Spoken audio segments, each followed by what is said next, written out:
Nós vamos agora, sim, dar uma virada na pauta, como eu mencionei na largada do programa, mas eu tenho a mania de dizer que tudo envolve política, né? Independentemente dos temas que a gente trata, eles têm impactos políticos, impactos na vida das pessoas, nas instituições, nos países, enfim. E o tema que a gente vai tratar agora, ele é da maior importância. Talvez um dos temas mais importantes que a gente tem que enfrentar. Aliás, já estamos atrasados nesse enfrentamento.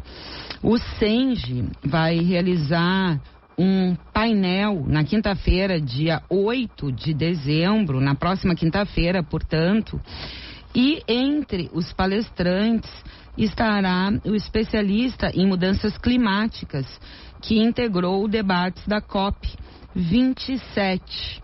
Ele vai falar, então, neste evento do SENGE, no dia 8 de dezembro, e já está conosco na linha o especialista em mudanças climáticas, Felipe Vilela. Boa tarde.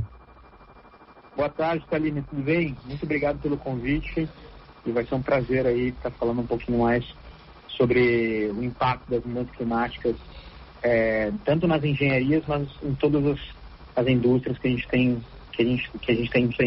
sendo vistos os impactos, né?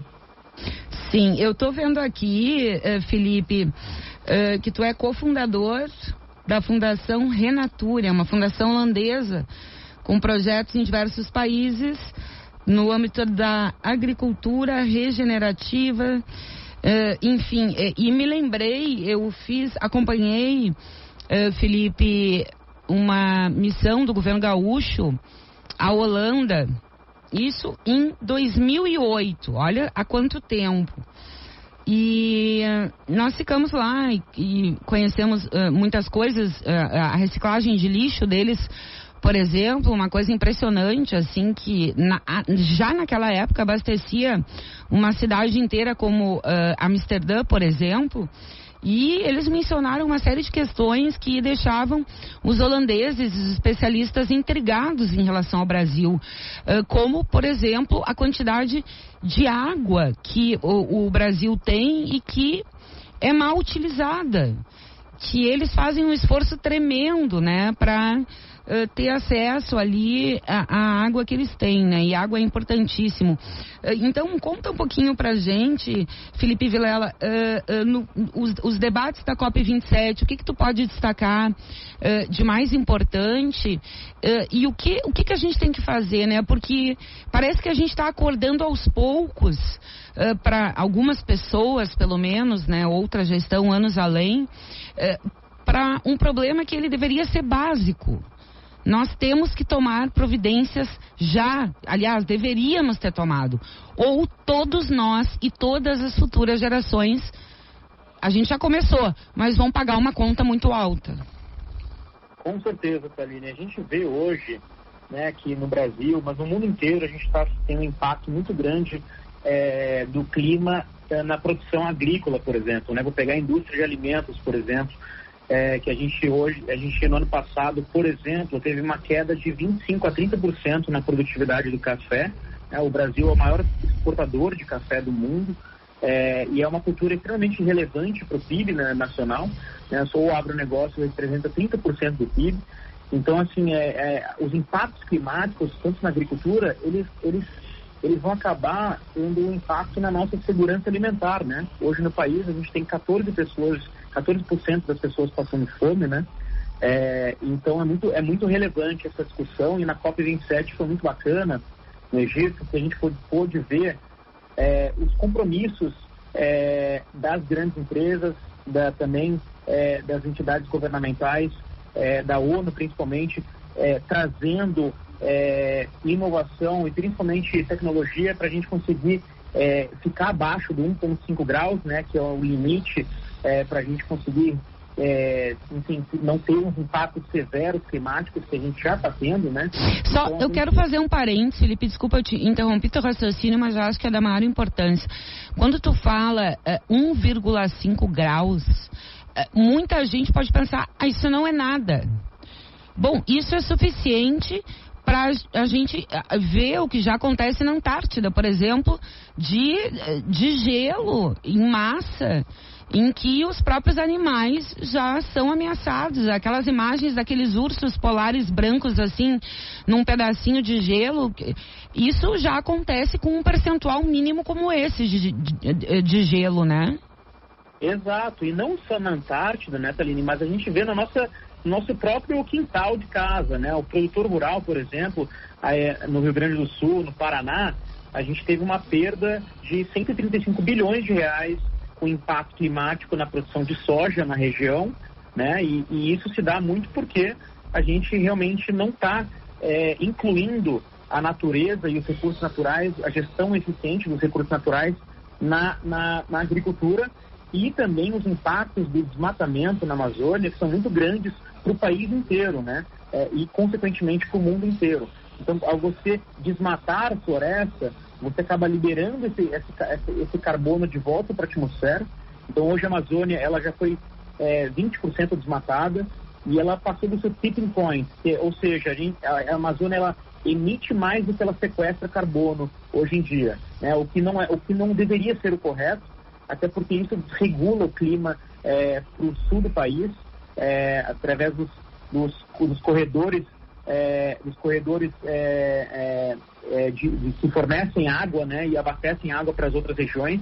Então, secas severas, alagamentos que a gente vê frequentemente, inclusive agora teve uma... Não, a gente está vendo isso, né? Uma barragem, um deslizamento no Paraná, Santa Catarina com inundações, tiveram que suspender aulas, suspender trabalho. Quer dizer, não precisa recado mais claro do que esse da natureza, né?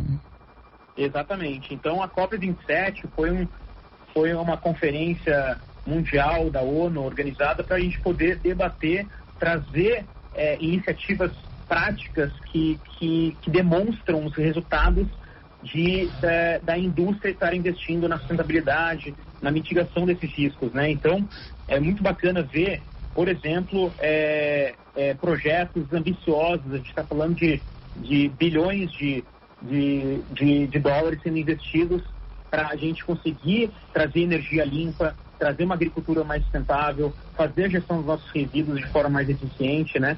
E agora o Brasil tem uma potência de recursos naturais para a gente conseguir otimizar a agenda da bioeconomia, né? Ou seja, a valorização dos créditos de pagamento por serviços ambientais, que hoje o carbono é um dos principais, para a gente conseguir remunerar aqueles que possuem terras que são preservadas, que têm um impacto positivo para aquela terra, né? Então, acho que o crédito de carbono foi muito debatido também na COP27 para a gente conseguir precificar a natureza, para a gente conseguir manter ela preservada, né? Muitos países do mundo, né, que já estão bem mais avançados do que a gente, porque tem um setor, algumas pessoas que pensam que meio ambiente é inimigo, né, do desenvolvimento, quando na prática me parece que ele é necessário, ele é essencial para o desenvolvimento, né? As duas coisas têm que andar juntas.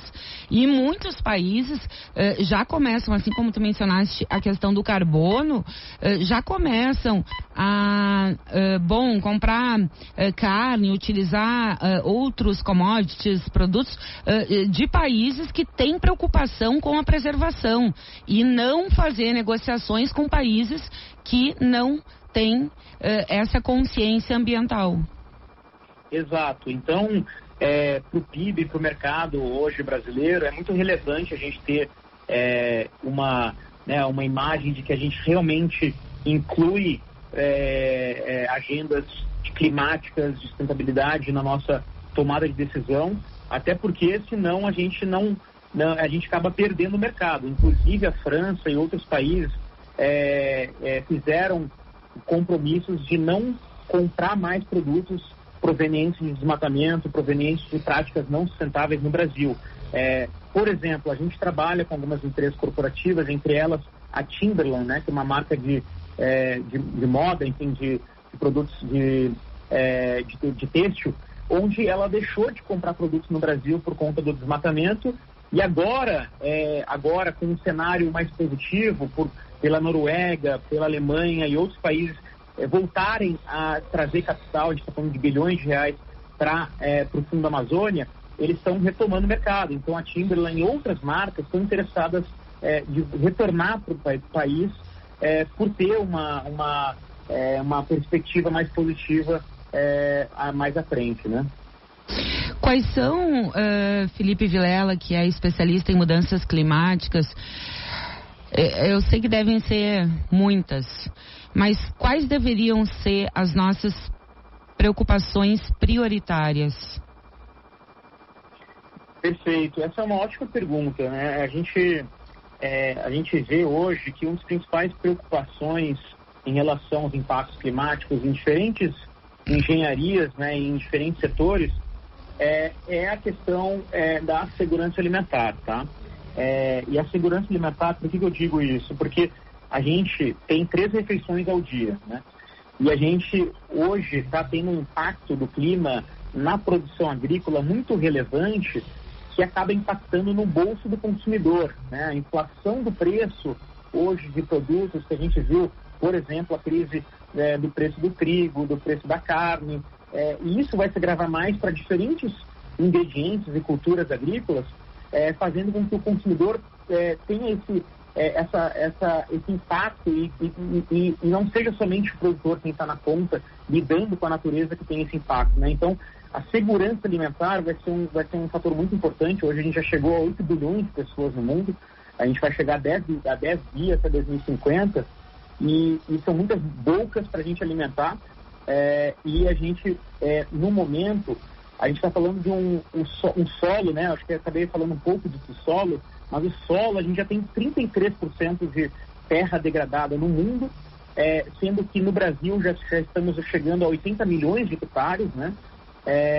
E até 2050 a gente tem a perspectiva de chegar a 90% de terras degradadas. Então, como é que a gente vai produzir alimento se o solo não está saudável, não está fértil para a gente conseguir prover alimentos para as próximas gerações? Por isso que a agricultura regenerativa, a energia limpa e as soluções baseadas na natureza e regenerativas são fundamentais para a gente conseguir não só mitigar, mas adaptar os nossos modelos, as nossas engenharias às mudanças climáticas. E a Amazônia, Felipe? A Amazônia tem um papel fundamental para a gente conseguir reverter esse cenário, né?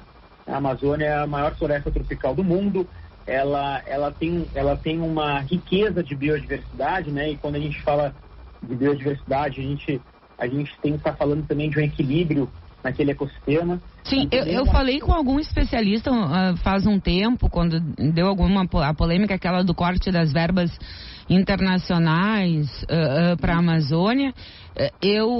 Se eu estiver errada, tu me corriges, mas ele disse que a biodiversidade da Amazônia ela é tão ampla, mas tão ampla, tanto em questão de animais, de plantas, que a gente não tem acesso nem a 30% do que tem lá. Com certeza, né? Não tem nem conhecimento, né? A Amazônia, ela é realmente uma relíquia brasileira, né? E é uma relíquia não só brasileira, mas global, né? Então, por isso que vamos dizer assim, os estrangeiros e os europeus ficam super preocupados com as nossas políticas públicas voltadas para a Amazônia. E investem bilhões de euros nisso, para a proteção da Amazônia, né? Exato. Noruega, Alemanha, elas retomaram esse capital de volta para o fundo da Amazônia, porque a Amazônia ela é fundamental para o equilíbrio não só ambiental e social do país, mas também econômico, né? A gente está falando de impacto de bilhões na economia, caso a gente não consiga preservar essa riqueza da biodiversidade. Hoje a gente no mundo já perdeu 65% da biodiversidade global, né? E a biodiversidade, Thaline, a gente está falando que vai ser um próximo ativo ambiental, ou seja, o carbono hoje você consegue precificar e pagar produtores rurais e donos de terra por preservar aquela paisagem através de crédito de carbono. E a biodiversidade vai ser o próximo ativo ambiental que vai ser um valor de moeda para produtores e donos de terra preservarem a biodiversidade daquela terra, né? Então, a gente está falando do setor financeiro, né, do mercado financeiro entrando nessa agenda ambiental para a gente conseguir realmente agregar valor na natureza e a gente conseguir preservá-la para as próximas gerações, né?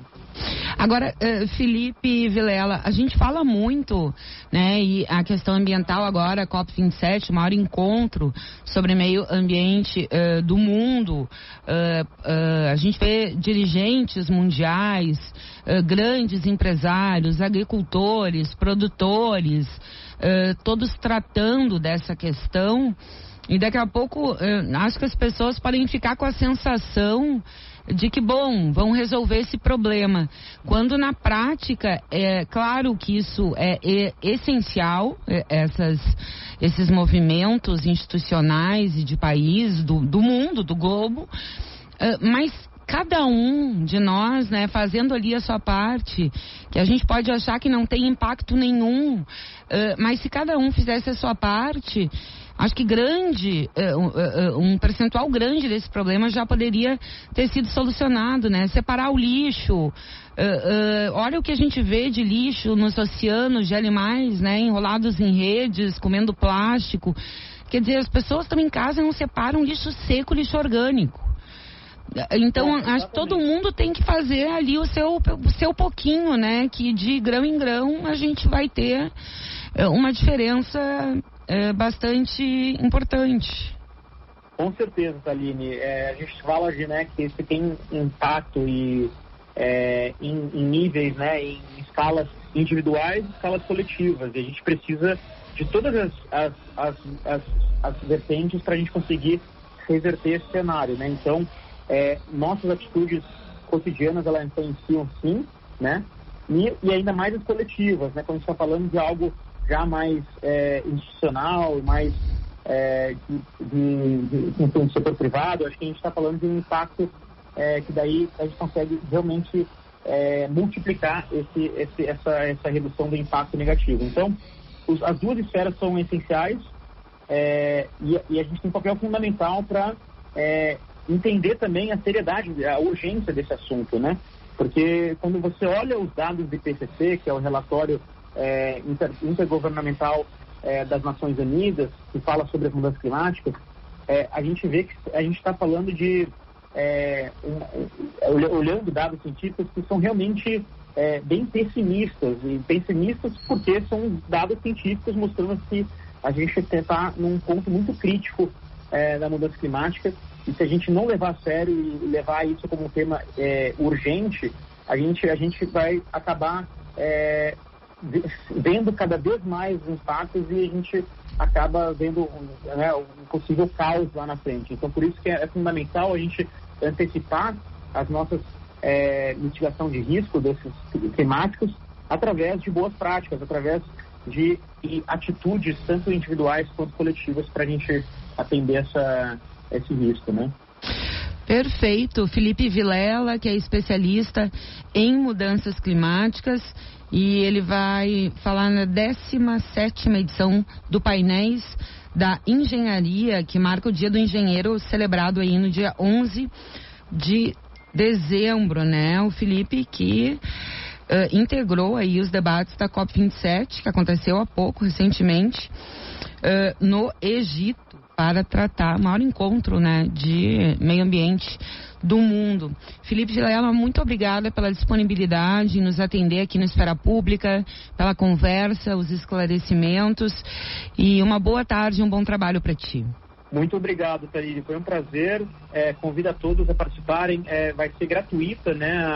Isso mesmo. Como é que o pessoal faz para se inscrever? Pela internet, alguma coisa? Vai ser híbrida, só presencial? No site da ceng.org.br você consegue acessar a palestra, ela é gratuita, tá? E vai ser muito bacana poder lotar, vamos dizer assim, o ambiente para a gente conseguir falar sobre esse tema tão importante. Então acessem lá na ceng.org.br para a gente falar no Dia do Engenheiro o impacto das mudanças climáticas nas engenharias. Vai ser muito bom e eu agradeço muito o seu convite. Muito obrigada, com certeza terá muito público. Muito obrigada, Felipe. Boa tarde. Abraço. Um abraço. E o Esfera Pública de hoje